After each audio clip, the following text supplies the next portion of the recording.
बिस्मिल्लाहिर्रहमानिर्रहीम। अस्सलाम वालेकुम नाज़रीन, मैं वास्मा शराजी। प्रोग्राम है फ़ैसला आपका। आज बहुत ही अहम मौज़ूआत हैं और उसमें ज़ाहिर है कि इलेक्शन के हवाले से जो ख़बरें आ रही हैं उसके इनक़ाद के हवाले से मुख्तलिफ़ फ़ोरम से उसके ऊपर भी बात करेंगे। और उसमें सबसे अहम जो है वो आज नैब तरमीम के हवाले से जो है वो बातचीत हुई है और उसमें यानी कि केस चल रहा है ये नैब तरमीम के हवाले से। उसमें चीफ़ जस्टिस साहब के बहुत ही अहम रिमार्क्स जो हैं वो आए हैं। और इसके अलावा जो इलेक्शन कमीशन के हवाले से अगर आपको बताते चले तो फ़ौज ने अपने अहलकार देने से इलेक्शन कमीशन को माज़रत की है।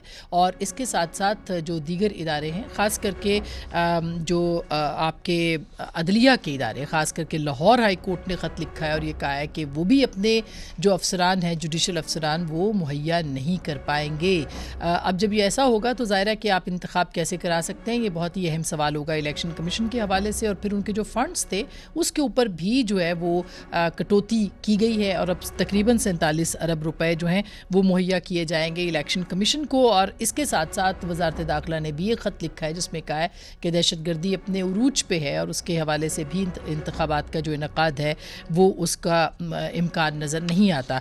अब इलेक्शन कमीशन की तरफ सबकी निगाहें हैं, लेकिन उसके साथ साथ इमरान खान साहब ने मुख्तलिफ पटिशन्स डाल रखी हैं। मसलन लाहौर हाई कोर्ट में पंजाब के इंतखाबात के हवाले से, जिसमें कि आज जवाब भी जमा करवाया है गवर्नर साहब ने और उसमें फरमाया है कि चूँकि उन्होंने असम्बली तहलील नहीं की थी इसलिए इलेक्शन की जो स्केड्यूल है उसके लिए भी तहरीक इंसाफ को जो है वो रुजू करना पड़ेगा इलेक्शन कमीशन से।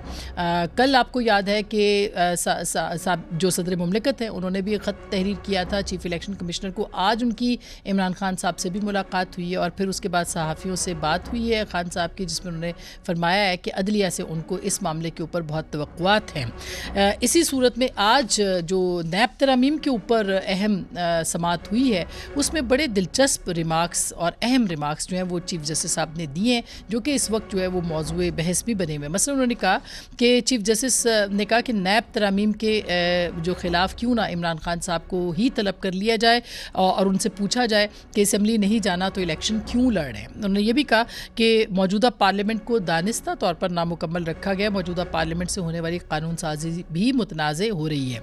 मुल्क की सबसे बड़ी सियासी जमात के सरबराह ने नैब की तरमीम को चैलेंज किया है, ये भी चीफ़ जस्टिस साहब ने फरमाया। उन्होंने खुद ही सबसे बड़ी सियासी जमात जो है वो और के सरबराह इमरान खान साहब को ही मुखातिब किया है।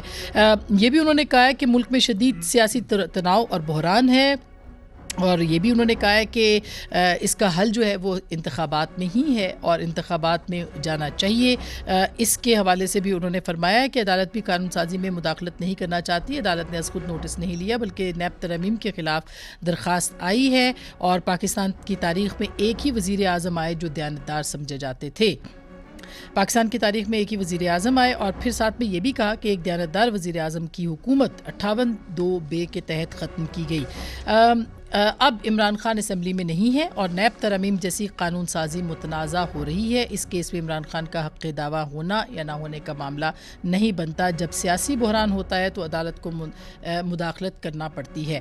तो ये काफ़ी अहम रिमार्क्स हैं जो मैंने एज़ इट इज़ जो रिपोर्ट हुए हैं वो आपके सामने रखे हैं। क्या ये remarks chief justice of Pakistan को देने चाहिए, ये बहुत अहम होगा, इसके ऊपर भी हम बात करेंगे।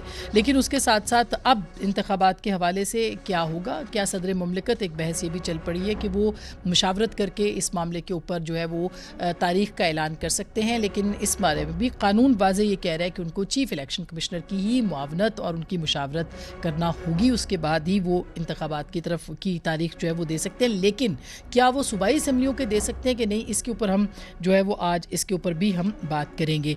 क्या होगा, IMF का वफ़द भी पाकिस्तान में है और आज आखिरी दिन है मुज़ाकरात के, उस पे क्या होगा इसके ऊपर भी बात करेंगे। और क्या इमरान खान साहब की तमाम तवज्जुआत, उनकी तवज्जो, उनकी जो जिसे कहना चाहिए कंसिडरेशन, उनकी जो उम्मीदों का मरकज़ है वो इस वक्त अदलिया ही है इलेक्शंस के हवाले से, इस पर भी हम आज के इस प्रोग्राम में बात करेंगे। हमें प्रोग्राम के पहले हिस्से में ज्वाइन कर रहे हैं जनाब शफ़क़त महमूद साहब, पाकिस्तान तहरीक इंसाफ के सीनियर तरीन रहनुमाओं में से हैं। बहुत बहुत शुक्रिया शफ़क़त साहब, हम आपसे बात करेंगे। और प्रोग्राम के अगले हिस्से में हमें ज्वाइन करेंगे जनाब मुस्तफ़ा नवाज़ खोखर साहब और उनके साथ होंगे इरफान कादिर साहब थोड़ी देर के लिए फ़ोन पे और फ़ारूक सलीम साहब। तो सबसे पहले शफ़क़त साहब मैं आपके पास आना चाहती हूँ। सर मुझे ये बताइएगा कि अब इमरान खान साहब भी ज़ाहिर है कि अब अदलिया की तरफ देख रहे हैं। लाहौर हाई कोर्ट का आपने जवाब सुन लिया, फ़ौज के एहलकारों के हवाले से जवाब सुन लिया।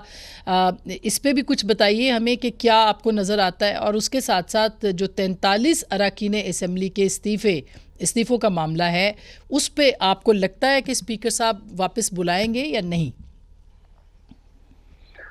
जी शुक्रिया आसमा, आपने मुझे प्रोग्राम में बुलाया। देखें, पहली तो बात यह है कि अदलिया जो है वो एक जमहूरी निज़ाम का एक सतून है, और इसलिए जब हमें सब महसूस होता है कि जमहूरी निज़ाम को खतरा है, आइन और कानून को खतरा है, तो फिर तो एक ही चारा रह जाता है जो कि लीगल ऑप्शन है कि आप जुडिशरी के पास जाएं और जाके उनको कहें कि और आइन और कानून की खिलाफ वर्जी हो रही है। हम्म। और खिलाफ वर्जी तो हो रही है, आपको नजर आ रहा है कि 90 दिन में आइन कहता है कि सूबाई इलेक्शन हो जाएं जब असेंबली तहलील हो, लेकिन हर किस्म के बहाने बनाए जा रहे हैं। मैं ये अनप्रेसिडेंटेड है, सारा जो निज़ाम है हमारा उसको दाव पे लगा दिया है इस हुकूमत ने, कि वो चीफ सेक्रेटरीज जाके कह रहे हैं कि जी नहीं हो सकता, उधर से आईजीज कह रहे हैं कि जी लॉ एंड ऑर्डर बड़ा खराब है, उधर से फाइनेंस मिनिस्ट्री जो है वो कह रही है कि जी हमारे पास तो 12 अरब से ज्यादा है नहीं। तो हम्म। ये जितने भी मामलात हैं ये सिर्फ और सिर्फ एक चीज की निशानदेही करते हैं हम्म। कि इनकी बिल्कुल कोई ख्वाहिश नहीं है इलेक्शन जाने की। इनको इंतहाई खौफ है कि इलेक्शन में गए तो उसमें हमें तो हार शफ़क़त साहब, जाएंगे। वो ये आपको नज़र आ रहा है कि ये नहीं जाएंगे इंतखाब में, तो आपके पास ऑप्शन क्या है इसके अलावा? सिर्फ अदलिया या और भी ऑप्शंस हैं तहरीक इंसाफ के पास? नहीं, देखें, बेसिकली तो अगर आप जमहूरी निज़ाम के, मैंने जैसे पहले गुजारिश की, हम्म। उसमें तो आपके पास अदलिया का तो एक बहुत बड़ा ऑप्शन है। और अदलिया जो है वो ये एक बड़ा एक इम्तिहान है अदलिया के लिए, क्योंकि मैं ऑनेस्टली महसूस करता हूँ कि ये सिर्फ कोई तहरीक इंसाफ की ख्वाहिशात की बात नहीं है। हम्म। जो भी कुछ आजकल हो रहा है उसका एक प्रेसिडेंट बनेगा, हम्म। और आइंदा के लिए जो हमारा जमहूरी निज़ाम है उसमें उस पर उसका असर पड़ेगा। हम्म। तो अगर हम ये कहते हैं, जिस तरह एक नून लीग के लीडर कह रहे हैं कि जी 90 दिन में तो इंतखाब की बात ही नहीं कहीं हुई, कुछ कुछ कह रहा है, कुछ कह रहा है, तो इसका मतलब है कि आइन की मजबूरी तौर पे नफी करने की कोशिश की जा रही है। और उसमें अगर अदलिया का एक बड़ा कलीदी किरदार है, क्योंकि मैं जेन्युइनली महसूस करता हूँ कि हमारी जमहूरियत और आइन का जो हुकूमत है वो अंडर प्रेशर है, अंडर थ्रेट है। हम्म। और उसके अलावा हम एक सियासी जमात है, हमारे पास एहतजाज का ऑप्शन जो है वो तो हमेशा कायम रहता है। अच्छा, आपको लगता है कि सदर अलवी ख़ुद भी स्केड्यूल जो है वो अनाउंस कर सकते हैं, क्योंकि आज उनकी काफ़ी अहम मुलाकात इमरान खान साहब से हुई है? क्या ये ऑप्शन भी ज़ेर गौर है? देखिए आसमा, मैं लॉयर नहीं हूँ। अगर बड़े के वकील, अगर उन्होंने ये कहा है जी। कोर्ट के अंदर, सदर साहब जो है या सदर सदर पाकिस्तान जो है वो ऐसे मामलात में ऑर्डर कर सकता है, तो मुझे यकीन है कि वो बिल्कुल सही कह रहे हैं। और जो सदर साहब ने जो लेटर लिखा है वो भी बड़ा इम्पोर्टेंट है, क्योंकि हम्म। उन्होंने अंडर लॉट ऑफ मतलब बड़े मुश्किल हालात देख के उन्होंने खत लिखा है। हम्म। और मेरा ख्याल है कि उन्होंने अपना जो फर्ज है हम्म। उसको निभाया है। तो आपको लग क्या रहा है? आप कह रहे हैं एहतजाज का ऑप्शन भी आपके पास मौजूद है, हुकूमत भी, फिर जो मुआशी सूरत हाल है शफ़क़त साहब वो तो आपको नज़र आ रही है। IMF के आज आखिरी दिन है मुलाकात का या मुज़ाकरात का, क्रूशल मुज़ाकरात हैं। ख़ुद इमरान खान साहब कह रहे हैं इसके बाद तो महंगाई का तूफ़ान आएगा। तो ऐसी सूरत हाल में पाकिस्तान वाकई इंतखाबात का मुतामिल हो सकता है? ये एक सवाल पूछा जा रहा है। जी देखें, बात यह है कि बहाने तो बेशुमार बनाए जा सकते हैं, लेकिन आपको याद है कि जब अफगानिस्तान की जंग अरूज पे थी तो वहां पर इंतखाबात हुए थे। हम्म। उसके अलावा अगर आप तारीख उठा के देखें तो जहां बहरानी कैफियत पैदा होती है, बल्कि जहां पे सिविल वॉर्स होती हैं, जहां पे इस किस्म के मामलात होते हैं, वहां पर तारीख हमें बताती है कि इंतखाबात जो है एक हल होता है। हम्म। तो इंतखाबात बजाय इसके कि उसको ऐसे देखा जाए कि वो हालात को खराब करने की तरफ तो एक कदम है, एक्चुअली इंतखाबात तो हालात को बेहतर करने की तरफ एक कदम है। हम्म। और एक लीडरशिप आती है जिसको अवाम की का मैंडेट होता है, जो उसकी अवाम की सपोर्ट होती है, वो फैसले करती है, कई दफा सख्त फैसले करती है। तो ये हम्म। सारा कुछ जो है ये इंतखाबात और एक एक सिस्टम को लेजिटिमेसी मिलती है। लोग तस्लीम करते हैं कि वाकई ये जो हुकूमत है ये इस किस्म के इकदाम। हम्म। जी। अ, जी। हाँ में कोई सपोर्ट नहीं है, तो वो बुरहान का हल तो नहीं है ना। अच्छा सर, ये भी फरमा दें कि जो आज अदालत में हुआ है या चीफ जस्टिस साहब ने जो रिमार्क्स दिए हैं, इनको काफ़ी और तरह से भी देखा जा रहा है। मसलन उनका ये कहना कि इमरान खान साहब जो हैं वो जाते नहीं है इलेक्शन, तो इलेक्शन लड़ना क्यों चाहिए उनको। फिर उसके बाद उन्होंने ये भी कहा है कि सबसे बड़ी जमात के सरबराह ने नैब को चैलेंज किया है, और बहुत सारी बातें इस वक्त हो रही हैं इलेक्शन कराने के हवाले से भी उन्होंने कहा है। तो क्या उनको ऐसे रिमार्क्स देने चाहिए थे? देखिए जी, बात यह है कि अगर आप मुख्तलिफ दुनिया के जो अदलिया के स्टेट हैं, तो कहीं आपको नजर आते थे, लेकिन मेरा अपना ये ख्याल है कि चीफ जस्टिस साहब जो है वो उनकी जो दिन जी सर, ये कोई स्काइप का मसला हो रहा है, तो फ़ोन पे अगर हम कर लें तो ये सवाल बहुत इम्पोर्टेंट है। अगर फ़ोन पे बात कर लें साथ में। शफ़क़त साहब, आपके कुछ इंटरनेट का मसला हो रहा है, तो ये लास्ट क्वेश्चन मैं आपसे पूछ लेती हूँ सर दोबारा से, कि ऐसे रिमार्क्स जो हैं वो मुनासिब हैं देना या नहीं। मेरा ख्याल है हमारा राब्ता मुनक़ता हो गया है शफ़क़त महमूद साहब से। हम दोबारा कोशिश करते हैं। जी सर आप कंप्लीट कर लें, फिर मैं आपको। जी जी, आप आवाज आ रही है? अब आ रही है सर। तो मैं बस ये आखिरी सवाल पूछना चाह रही हूँ कि क्या आपको लगता है कि ये रिमार्क्स होने चाहिए?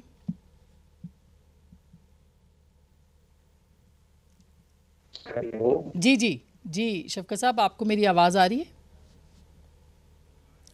अच्छा सर, मेरा ख्याल है कि ये थोड़ा सा इंटरनेट का मसला हो रहा है, और ये सवाल भी थोड़ा सा मुश्किल है। जी शफ़क़त साहब, आपको मेरी आवाज़ आ रही है? नहीं, जी आपको आवाज आ रही है मेरी इस जी वक्त, सर, आ रही है या सर। मैं आप ये इसको ऑडियो पे कंप्लीट कर कर लूं? लें। जी सर, जी कंप्लीट कर लें आप। जी जी, नहीं, मैं गुजारिश ये कर रहा था हम्म कि जो चीफ जस्टिस साहब ने जो रिमार्क्स दिए हैं, हम्म वो मुझे यकीन है कि उनकी ख्वाहिश है कि मुल्क में बेहतरी हो, उनकी ख्वाहिश है कि बुरानी कैफियत ना हो, हम्म और इसलिए उन्होंने एक सिंसियर पाकिस्तानी के तौर पे रिमार्क्स दिए हैं। बाकी लीगली अगर देखा जाए तो कई मुल्कों में ऐसे होता है कि जुडिशरी रिमार्क्स देती है, कई मुल्कों में नहीं भी होता। हम्म। लेकिन मेरा ख्याल है कि हमें इस तनाज़ुर में देखना चाहिए कि उन्होंने बेहतरी की तरफ एक कदम के लिए जो भी रिमार्क्स दिए हैं वो अच्छा दिए हैं। शफ़क़त साहब, ये भी बता दें चलते चलते सर, अगर वापस आते हैं ये 43 अरकान जिनको कि स्पीकर साहब आप कह रहे हैं कि वो जब फैसला आएगा तो हम फैसला करेंगे, तो इनमें से कौन लीडर ऑफ द अपोजिशन होगा? नहीं, इसका अभी तक पार्टी ने फैसला नहीं किया, अच्छा। लेकिन यकीनन लीडर ऑफ द अपोजिशन तो तहरीक इंसाफ का होगा, हम्म और फिर उसके बगैर तो कोई चारा नहीं है, तो लीडर ऑफ द अपोजिशन भी होगा, और जो भी कमेटीज ये वो वगैरह। लेकिन मेन पर्पस जो हमारा वहां पे वापस जाने का है वो हम्म यही है कि लीडर ऑफ द अपोजिशन का जो कलीदी ओहदा है हम्म। उसको अदबी अक्सरियत के मुताबिक हमें मिलना चाहिए। तो अगर आपने जाना मतलब आना ही था, तो आप गए क्यों थे? देखिए, हालात हालात जो है ना वो वक्त के साथ तब्दील होते हैं। उस वक्त हमें क्या पता था कि ये जो 14 जमातें हैं, हम्म ये आइन और कानून की परवाह नहीं करते, इनको इस चीज का परवाह नहीं है कि सिस्टम के अंदर कोई लेजिटिमेसी है नहीं है। तो ठीक ये तो देखे ना, जो जो लोग 90 दिन के अंदर इंतखाब कराने को से भाग रहे हैं, जो ठीक। आइन की सरासर नफी करने की कोशिश कर रहे हैं, हम्म। तो उस वक्त हमारा ख्याल था कि अगर असेंबली में हम नहीं होंगे तो फिर इंतखाबात का रास्ता हमवार होगा, होगा। और ठीक। वो इन्होंने नहीं मानी बात इसकी, जी और वो एक लूली लगड़ी पार्लियामेंट जो है वो चल रही है। बहुत शुक्रिया, thank you so much शफ़क़त Mahmood साहब, बहुत अहम गुफ्तगू कर रहे थे। इरफान कादिर साहब हमारे साथ मौजूद हैं, मारूफ कानूनदान भी हैं, इस वक्त हुकूमत का हिस्सा भी हैं, मुआविन ख़ुसूसी हैं वज़ीर आज़म के, और उनसे हम पूछते हैं कि इस वक्त वाकई क्या हुकूमत नहीं चाहती इलेक्शन कराए, और फिर बाकी चीज़ों पर भी। अस्सलाम वालेकुम इरफान साहब। जी वालेकुम सलाम। सर, पहली बात तो ये मुझे बताइएगा कि ये जो आज चीफ जस्टिस साहब ने कहा है कि इंतखाबात जो हैं वो उसका मसाइल का हल हैं, तो एक तो उनके ऊपर फरमाइएगा, क्योंकि काफ़ी इसके ऊपर बहस हो रही है कि उनको इस तरह के रिमार्क्स जो हैं वो नहीं देने चाहिए थे। अगर ये रिपोर्ट हुआ है, मैं वो बता रही हूँ सर। और इसी तरह से उन्होंने ये भी कहा है कि पाकिस्तान की तारीख में एक ही वज़ीर आज़म आए जो दयानतदार समझे जाते थे, और एक वज़ीर आज़म को 58(2)(ब) के तहत हटा दिया गया, वगैरह वगैरह। तो क्या उनको, बहुत से लोग बात कर रहे हैं कि इसके ऊपर उनको बात करनी चाहिए थी या नहीं? देखें जी, मैं चीफ जस्टिस साहब को बेनिफिट ऑफ डाउट दूंगा। तो मेरा नहीं ख्याल कि उनकी कोशिश होगी कि वो किसी तरह से पाकिस्तान के पॉलिटिक्स में कोई अपना रोल प्ले करना शुरू कर दें, क्योंकि उनका ये मनसब भी नहीं है। तो इसलिए अगर उनसे ऐसे अल्फाज एट्रीब्यूट किए गए हैं तो मैं समझता हूँ कि चीफ जस्टिस को बहुत मोहतात होना चाहिए कि उनको ऐसे लफ्ज भी कोई एट्रीब्यूट ना कर सके। तो उनको बहुत केयरफुल होना चाहिए अपनी स्टेटमेंट देने से पहले, क्योंकि ना सिर्फ के बिल्कुल वो मेरा नहीं ख्याल कि वो सियासत में आना चाह रहे हैं, लेकिन वो सियासत में आते हुए नजर भी ना आए, ऐसे सवाल वो ना करें।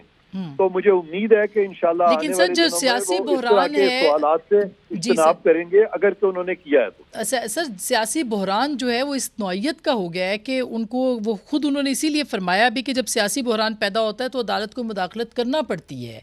तो बहरान आपको लगता नहीं है कि इंतखाबात मांग रहे हैं खान साहब, हुकूमत देने के उसमें नहीं है और ये बहरान जन्म ले चुका है? सियासी बहरान अगर पैदा होता है तो फिर जो लोग उस बहरान को ख़त्म करना चाहते हैं उसका तरीका ये है कि वो इलेक्शन लड़ के खुद आएं और फिर इस तरह के जो बहरान हैं उनको ख़त्म करें और आपस में जो सियासी कुव्वतें हैं वो मिल के तो पार्लियामान को मजबूत करें। ये काम जो है ये ऑब्वियसली अदालतों के करने का नहीं है। तो इरफान साहब, अब इलेक्शन के हवाले से भी तो हुकूमत को भी तो देखना चाहिए, क्योंकि इस वक्त लाहौर हाई कोर्ट में एक पिटीशन है, एक पेशावर हाई कोर्ट में, आज इस्लामाबाद सुप्रीम कोर्ट, इस्लामाबाद बार ने भी कर दिए सुप्रीम कोर्ट में। तो क्यों डिलेइंग टैक्टिक्स हैं, क्यों इस तरह की जो मोहलत है वो ली जा रही है और कहा जा रहा है 90 दिन के अंदर इंतखाबात नहीं हो सकते?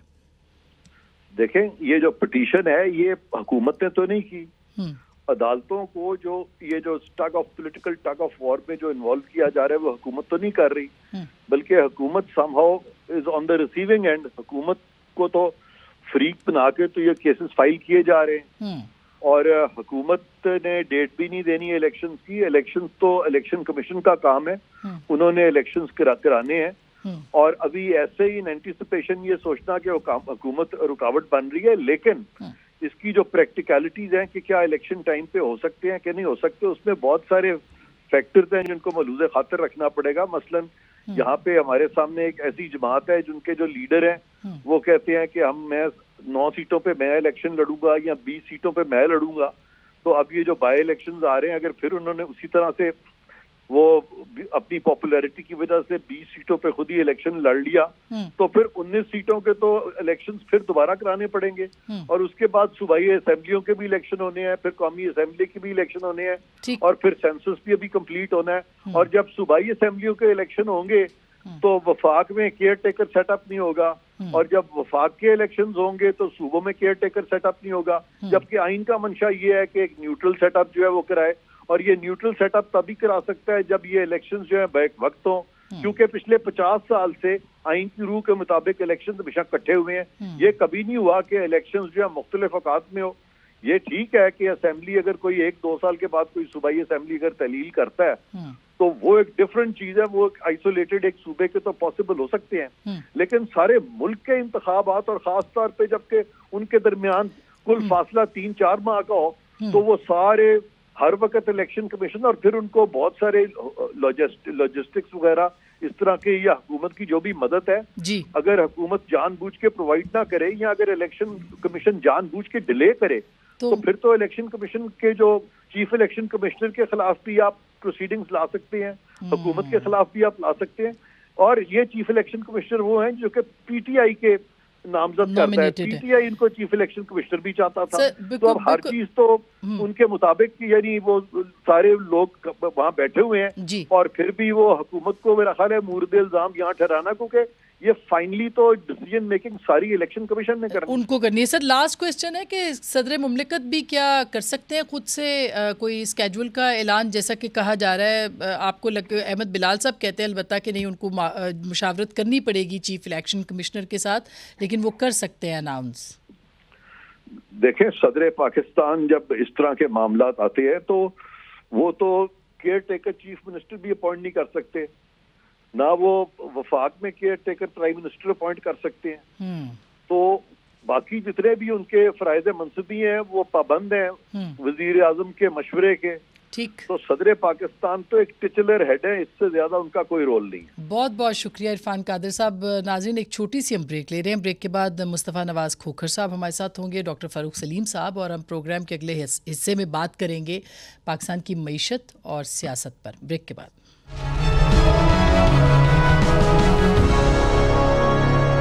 वेलकम बैक नाजरीन। एक दफ़ा फिर आपको खुश आमदीद कहते हैं। इलेक्शन होंगे नहीं होंगे, होंगे तो क्या होगा, इलेक्शन हल हैं कि नहीं है, अवाम का फ़ैसला वाकई हल होगा, ये एक बहुत अहम सवाल है। उसके साथ साथ IMF की डील है जो कि आज लॉक होने की उम्मीद है। डायर साहब ने कहा है कि अच्छी तवक्कुआत हैं।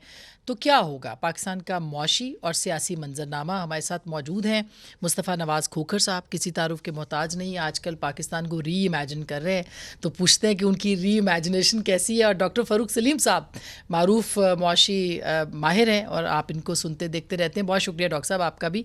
तो सबसे पहले तो आप चूँकि री इमेजिन कर रहे हैं पाकिस्तान को, तो ये जो सूरत हाल है तो क्या होगा, मतलब आपको नहीं लगता कि क्योस ही क्योस है, सारे मामला अब सुप्रीम कोर्ट और कोर्ट्स में जा रहे हैं, क्या आप कोर्ट्स रन करेंगी सब चीज़ों को?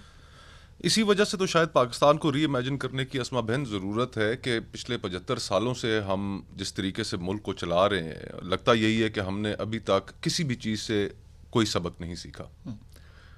आज इस मुल्क में पॉलिटिकल क्राइसिस अपने उरूज पर है, माशी क्राइसिस अपने उरूज पर है, और ये दोनों बहरान ऐसे हैं कि जो हमारे समाज को या मुल्क को एक इंटरनल इम्प्लोजन की तरफ लेके जा सकते हैं।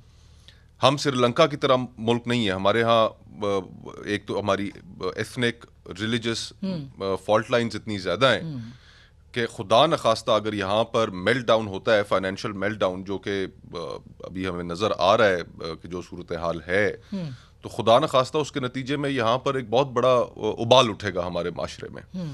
तो ये सारी ऐसी चीज़ें हैं कि जिनकी वजह से मैं तो यही समझता हूँ, हमारा तो ख्याल यही है कि अगर इन हालात में सियासतदान भी उस सोशल कॉन्ट्रैक्ट पे अगर अमल नहीं करते और ख़ुद ही इस्तेमाल होते हैं और तौजीह पेश करते हैं। मैं तो हैरान हुआ बड़े बड़े सियासी कायदीन की स्टेटमेंट से कि जिस तरह कैजुअली उन्होंने कहा कि हाँ इलेक्शंस डिले हो जाएं तो क्या फ़र्क पड़ता है। उसमें मौलाना फजल रहमान साहब भी शामिल हैं, शहबाज शरीफ साहब भी शामिल है, और लॉ मिनिस्टर भी शामिल हैं, एक सूबे के आइनी हेड गवर्नर खैबर पख्तूनख्वा भी शामिल है।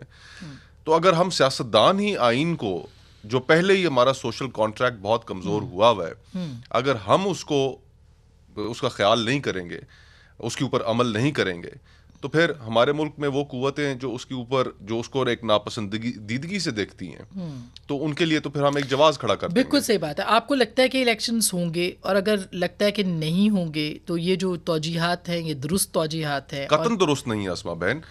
देखिए, आइन बड़ा कैटेगोरिकली और बड़ा क्लियरली उसकी एक्सप्रेस कॉन्स्टिट्यूशनल प्रोविजंस हैं कि अगर कोई असेंबली की डिसोल्यूशन होती है, तोड़ी जाती है, तो 90 दिन के अंदर इलेक्शन कराने की इलेक्शन कमीशन ऑफ पाकिस्तान पाबंद है। और अगर इलेक्शन कमीशन वो इलेक्शंस नहीं करा सकता किसी भी रीजन की वजह से, तो ये आइन की खुला खिलाफवर्जी होगी। इलेक्शन कमीशन के ऊपर बहुत ज्यादा सवालात एक जमात की जानिब से, PTI की जानिब से उठाए तो गए हैं, लेकिन अगर इलेक्शन कमीशन इस खेल का हिस्सा बनता है तो फिर जितने इल्जामात आज तक उनके ऊपर लगते रहे हैं, फिर इलेक्शन कमीशन की क्रेडिबिलिटी नहीं रह जाएगी। बिल्कुल सही बात है। लेकिन अभी जो उनके आज लिखा है लाहौर हाई कोर्ट ने, हमने अपने अफसरान नहीं देने, जुडिशल अफसरान, इसी तरह से फौज ने कहा अपने अहलकार नहीं देने, पुलिस के ऊपर ऑलरेडी आप देखें कि हमले हो रहे हैं, तो ये फिर किस तरह से ये इलेक्शन होगा? इलेक्शन कमीशन के अंदर फौज का तो उसमें वजारत दफा का जो मौक़िफ़ सामने आया है वो मेरे ख्याल से तो ठीक मौक़िफ़ है। सियासी जमातें माजी के अंदर यही कहती रही हैं, यही PDM कहती रही है, पॉलिटिकल पार्टीज ऑन रिकॉर्ड हैं कि फौज जो है वो आने वाले इलेक्शंस जब होंगे 2018 के तजर्बे के बाद, कि वो उन इलेक्शंस में उसके ज़िम्मे ड्यूटीज़ ना लगाई जाए। तो वजारत दफा का तो मौक़िफ़ मुझे तो ठीक लगता है, क्योंकि फौज के वहां से होने पर उस इदारे के ऊपर सवाल उठ जाते हैं। इसी तरह भी कुछ अर्सा पहले कराची में इलेक्शंस हुए, बड़े हॉटली कंटेस्टेड इलेक्शंस हैं, एक जो कराची की एक मखसूस पॉलिटिकल एनवायरनमेंट है, उसमें ECP ने रेंजर्स को रिक्वेस्ट किया कि आप आके इलेक्शन ड्यूटी सर अंजाम दें। रेंजर्स उसका हिस्सा नहीं बने, दे रिफ्यूज्ड, और इलेक्शंस एक पुरअमन तरीके से भी हो गए, और कंट्रोवर्सी जो है उस तरीके से उस इदारे के लिए भी नहीं खड़ी हुई। अगर रेंजर्स वहां पर होती तो जो शायद खड़ी हो सकती थी। तो मेरे ख्याल से फौज का इस अमल के अंदर दाखिल ना होना, उसका हिस्सा ना बनना, इसको तो वेलकम करना चाहिए। और अदलिया का जो वो भी आरओज का उनका एक पुराना बैकग्राउंड, देखिए, अंडर द कॉन्स्टिट्यूशन ECP को असिस्ट करने की जिम्मेदारी है सबके ऊपर।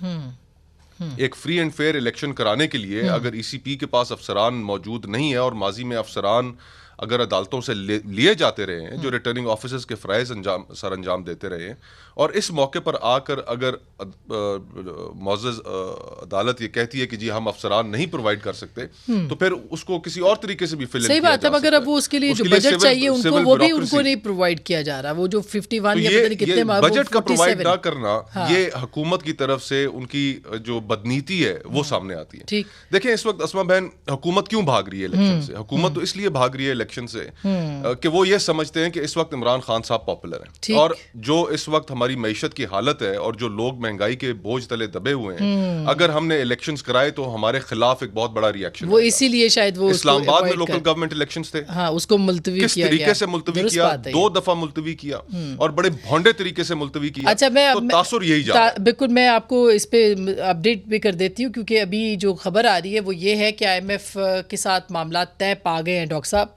तो इसको कहा जा रहा है खुशखबरी। क्या ये खुशखबरी है पाकिस्तान के लिए? यानी दिन ये हालात यहाँ तक आ गए हैं कि IMF के को हमने लेना है, उनसे पैसे लेने हैं, कर्जा चाहिए, और महंगाई का तूफान आएगा इस डील के बाद। तो क्या हम इसको खुशखबरी कह सकते हैं? देखिए अस्मा, जिस चौराहे पे पाकिस्तान की मईशत को हमने पहुंचा दिया है, अब चॉइसेस आसान नहीं। 2 चॉइसेस हैं, और दोनों के नतीजे में जो 23 करोड़ पाकिस्तानी हैं उनके ऊपर महंगाई का बोझ जो है वो बढ़ना है, कम नहीं हो। एक चॉइस ये है कि हम IMF का हिस्सा ना बने।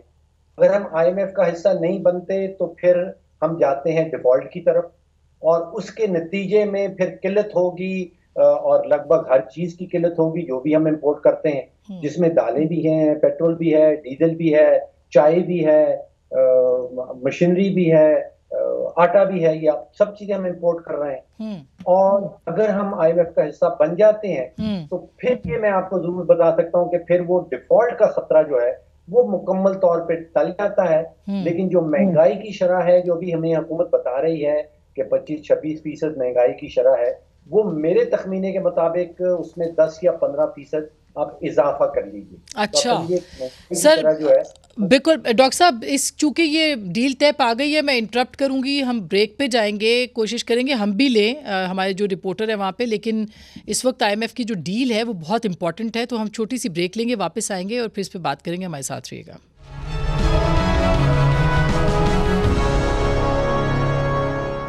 वेलकम बैक नाज़रीन, एक दफ़ा फिर आपको खुश आमदीद कहते हैं। हमारे साथ डॉक्टर फ़ारूक सलीम साहब हैं और मुस्तफ़ा नवाज़ खोखर साहब हैं। फ़ारूक साहब, अभी आपने देखा कि डील जो है वो तय पा गई है, वज़ीर आज़म से रब्ता हो गया है।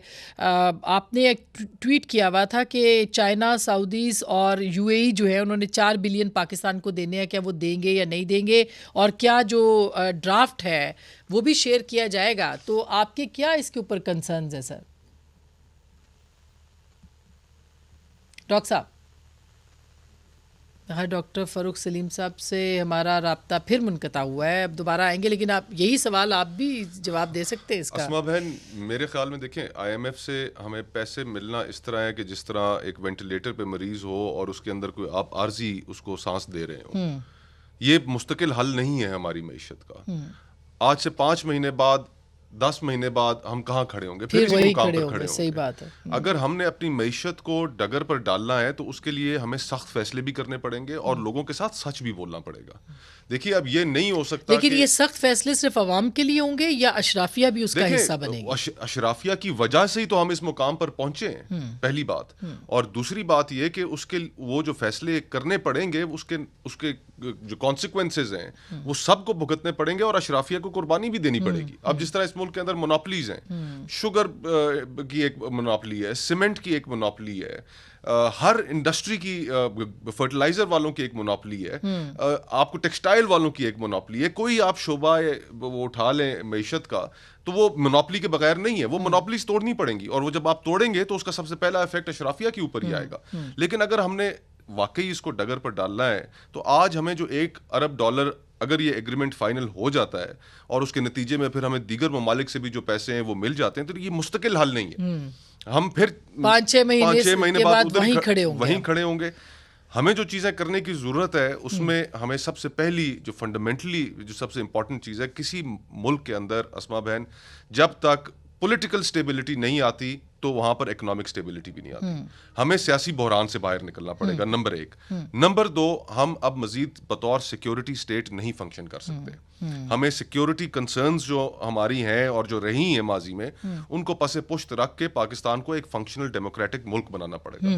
हम कैसा मुल्क हैं कि जो हम खित्ते में किसी मुल्क के साथ तिजारत ही नहीं करते, हमारे जो पड़ोसी ममालिक हैं उनके साथ हम तजारत नहीं करते। हमें अब ये चीजें सीरियसली गौर करना पड़ेगा। इंडिया हमारे साथ है, लेकिन उस पे देखिए ना आप बिल्कुल लेकिन इंडिया के साथ अगर हम करेंगे तो पॉलिटिकल पार्टीज यही खान साहब है, जैसे आप कह रहे हैं कि इलेक्शन कंसेंसस तो बनाने पड़ेंगे हमें। अब इंडिया के साथ क्या खान साहब किसी जगह पे भी बैठेंगे? क्योंकि वो तो बैठने को तैयार नहीं है। खान साहब तो किसी के साथ बैठने के लिए तैयार नहीं तो है। फिर क्या किया जाएगा? Actually becoming part of the problem. और ये अनफॉर्चुनेट बात है कि वो किसी जब पाकिस्तान और भारत की आपस में जब जंग का एक माहौल बन गया पोस्ट पुलवामा, तो वो तो उस वक्त भी नहीं बैठे ऑपोजिशन के साथ। आर्मी चीफ को आके ब्रीफिंग देनी पड़ी तमाम ऑपोजिशन लीडरान को। तो वो एक अनफॉर्चुनेट एलिमेंट तो है, लेकिन आखिरकार रास्ता तो सियासतदानों ने निकालना है और इस मुल्क के लिए क्या निकाल सकते हैं सियासतदान रास्ता इस वक्त? ये सबसे बड़ा सवाल है। देखें, कैपेसिटी तो बिल्कुल है, और अगर नहीं निकालेंगे तो फिर मुल्क को जो हम नुकसान ऑलरेडी दे चुके हैं, जिसकी कॉस्ट इस मुल्क के अवाम पे कर रहे हैं, ये जो आज बिजली महंगी होगी, जो 40-50 रुपए पेट्रोल महंगा इसकी होगा, कॉस्ट सियासी लोग भी कर रहे हैं, टैक्सेस इसकी लगेंगे, कॉस्ट तो सियासी लोग भी कर रहे हैं। और ये जो सारा इस मुल्क वक्त पे कर रहे जो हैं, 13 जमातें हैं ये भी पे कर रही हैं। ये कोई नहीं पे कर रहे। अच्छा, ये कोई नहीं पे कर रहा। क्या ये अगर इनको थोड़ा बहुत भी एहसास होता ना, ये सारा किया धरा इनका तो नहीं है? नहीं अस्मा बहन, अगर इनको थोड़ा बहुत भी एहसास होता ना, तो ये कल 5 वुज़रा काबीना के अंदर शामिल ना करते। ये बात तो देखें, ये बात तो इसका कोई एक्सक्यूज नहीं। डॉक्टर साहब, ये बिल्कुल ये बात दुरुस्त है। हमें क्या करना चाहिए? क्योंकि आई एम सॉरी, आपसे काफी देर के राब्ता नहीं हुआ इस पे। बताइएगा कि क्या आपने लिखा कि यूएई और ये लोग पैसे देंगे या नहीं देंगे, ये सबसे अहम सवाल है। और इसके साथ साथ ये जो डील है, ड्राफ्ट है, इसके ऊपर भी आपने कंसर्न शो किए। जी आसमा, देखिए अभी सबसे इम्पोर्टेंट और अच्छी खबर यही आई है कि MEFP जो memorandum of economic and financial policy का एक डॉक्यूमेंट है, वो IMF ने हमसे शेयर कर लिया, हमारी वजारत खजाना की टीम से शेयर कर लिया। यूजुअली ये शेयरिंग होती है कोई 48 घंटे उनके जाने से पहले, ताकि जिस टीम को ये दिया जा रहा है उनके पास इनफ टाइम हो उसको इनकॉर्पोरेट करने का। ये लेट है, लास्ट मिनट इशू किया गया है। बड़ा लेट आया, दुरुस्त आया, अच्छी खबर है। 3 अच्छी खबरें जो इस तरफ पॉइंट आउट कर रही थी पूरे दिन से, वो एक ये थी कि पाकिस्तान की स्टॉक मार्केट मुसलसल बढ़ रही है। आज भी कोई 800 पॉइंट का इसमें इजाफा था। तो स्टॉक मार्केट के इन्वेस्टर्स ये सोच रहे थे कि ये डील होने चली है। इसी तरह रुपया आपने देखा इंटरबैंक में मुसलसल इंप्रूव हो रहा है, डॉलर की पिटाई कर रहा है। वो भी इन्वेस्टर्स जो एक्सचेंज रेट के एक्सचेंज मनी चेंजर थे, मनी मार्केट्स में जो डील करते हैं, वो भी ये सोच रहे थे कि ये काम होने वाला है। इसी तरह आलमी मंडियों में जो पाकिस्तान का बॉन्ड है, वो भी आज उसकी कीमत में इजाफा हुआ है। तो वहां भी ये सोचा जा रहा था कि शायद ये मुआहदा होने चला है। अब मामला है कि ये पैसे कब मिलेंगे। देखिए, अभी ये MEFP है जो शेयर किया गया है, इसके बाद एक स्टेज और आती है जिसको हम कहते हैं SLA, यानी कि स्टाफ लेवल एग्रीमेंट। वो भी इसके बाद होगा। मेरी उम्मीद है कि वो भी हो जाएगा।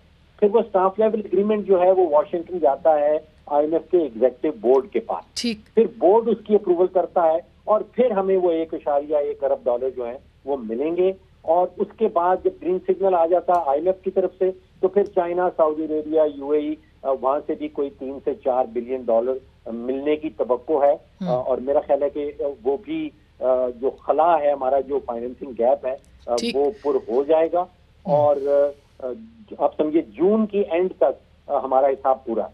अच्छा, और आपको लगता है कि ये सोल्यूशन जो है ये कम से कम हमें वेंटिलेटर से उठा लेगा और वेंटिलेटर से हमारी मईशत थोड़ी सी निकलेगी? परमानेंटली क्या करना है सर, क्विकली सर? आपने वेंटिलेटर का लफ्ज इस्तेमाल कर दिया। अब आप मेडिकल टर्मिनोलॉजी है, इसमें आप बीमारी और बीमारी की अलामात में तफरीक करना जरूरी है। अभी जो कुछ हो रहा है ये सिर्फ अलामात को दबाने के लिए हो रहा है, ये बीमारी का इलाज नहीं है। तो आपने वेंटिलेटर का कहा, यहाँ पे अलामात को जरूर दबाया जाएगा, लेकिन बीमारी का इलाज जो है वो हमारी इंपोर्ट और एक्सपोर्ट में है। जब तक वो खसारा $40-45 अरब का है, तो ये अलामात जो हैं ये दोबारा ऐसी से ही वापस रहेंगी। आएंगी। हम हर रोज़ किसी ना किसी से पैसे मांग रहे होंगे। सर बहुत बहुत शुक्रिया, thank you so much Mustafa Nawaz Khokhar साहब। और ये बात अपनी जगह पे दुरुस्त है, अगर हमने खुददारी की बात करनी है तो हमें अपने रिसोर्सेज, अपने वसाइल पैदा करने हैं, हमें अपने घर का गुजारा खुद करना है, अपना घर खुद चलाना है। वरना हर 6 महीने, 9 महीने, 10 महीने के बाद हम IMF को देखेंगे, कभी चीन को देखेंगे, कभी इसको। ऑलरेडी पाकिस्तान का जो कर्जा है वो हद से ज़्यादा बढ़ गया हुआ है। आई एम श्योर, और हमें यकीन है कि ये जो डील है ये भी पार्लियामेंट में पेश की जाएगी। इससे पहले जितनी डील्स हुई हैं वो पार्लियामेंट में कभी पेश नहीं की गई, जबकि ये ज़रूरी है कि पार्लियामेंट में ये मामला आए। गुफ्तगू आपने सुनी, फैसला आपका।